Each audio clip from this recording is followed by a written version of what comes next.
My park plans for 2022 are looking insane. Over the course of the year, I plan on visiting over 12 different amusement parks in 5 different states in 2 different countries. I already kicked this all off in January at Six Flags Magic Mountain out in California, and yet I still find myself here waiting impatiently for the parks to open this spring. So let's count down where I plan on visiting this year, and let's see if you plan on visiting any of them too.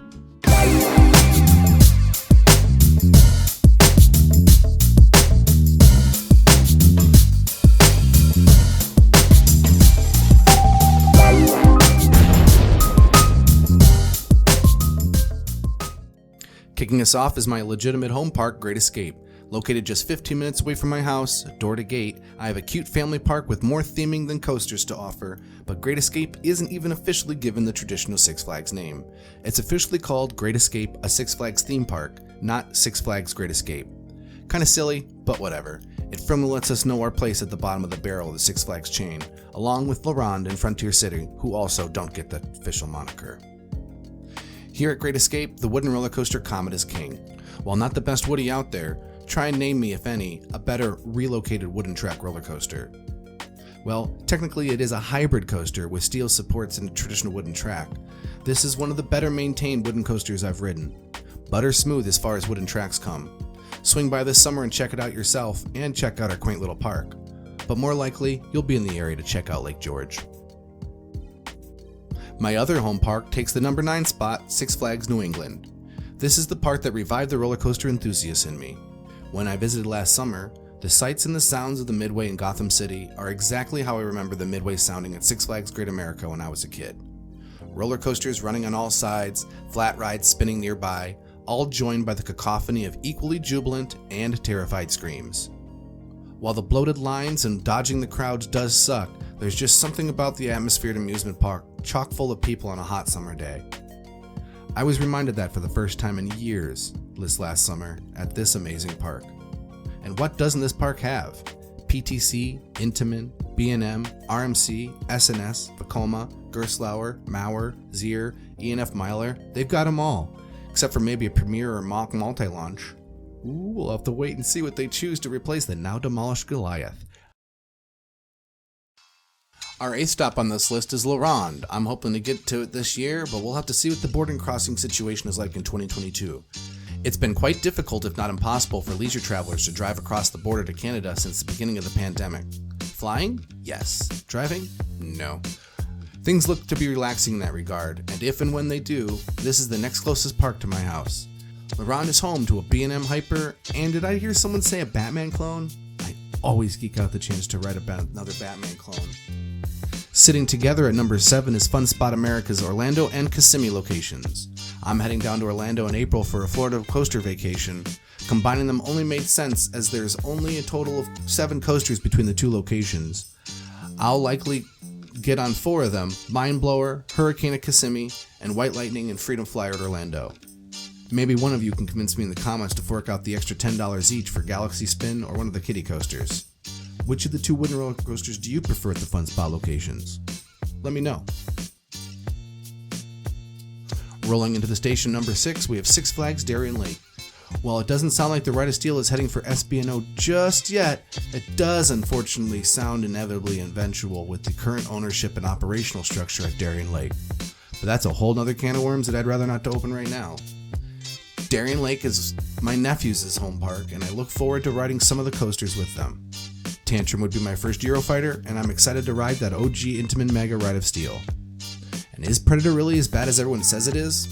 One of my nephews seems to love it, but he hates the concept of inversions and extreme heights like the other coasters offered at Darien Lake, so I can see by deduction it becomes his favorite. I hope to have a great time with my family at Darien Lake this summer. Our number 5 spot belongs to Knoebels, America's largest free admission amusement park, and they currently laying claim to the number 1 wooden roller coaster in the world, Phoenix, and that's according to Amusement Today's Golden Ticket Awards. But is it really though? I plan on riding El Toro and Phoenix this season, and many include those in their top tier of Woodies. I'll let you know where I fall on those 2 this fall. And I've heard a bunch of good things about Twister lately and how underrated it is. Add the handcrafted flying turns to the stellar flatline list, and I can barely contain my excitement for my trip to Knoebels. Cracking our top 4 is Six Flags Great Adventure. I honestly have ridden 13 of the 14 roller coasters at this park, so there really shouldn't be that much to look forward to. I mean, what ride could possibly be left to warrant such hype, such anticipation, such lore?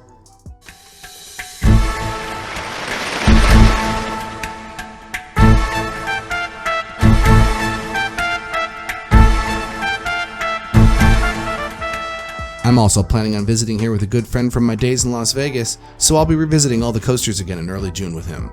We also plan on hopefully getting on Zumanjaro and Wonder Woman. Both of those flat rides look to offer top-level thrills. Taking the bronze, we have SeaWorld Orlando. Icebreaker will have only been open for 2 months when I visit, and I know I'm not among the first to ride it, but I am stoked about riding it so close to open. The airtime looks absolutely incredible on this one. And I'll be getting ride footage for the first time. Fingers crossed my POVs turn out nicely. Toss in a freshly painted Kraken, quite possibly the best North American B&M flyer in Manta, and the hype train is long for Mako.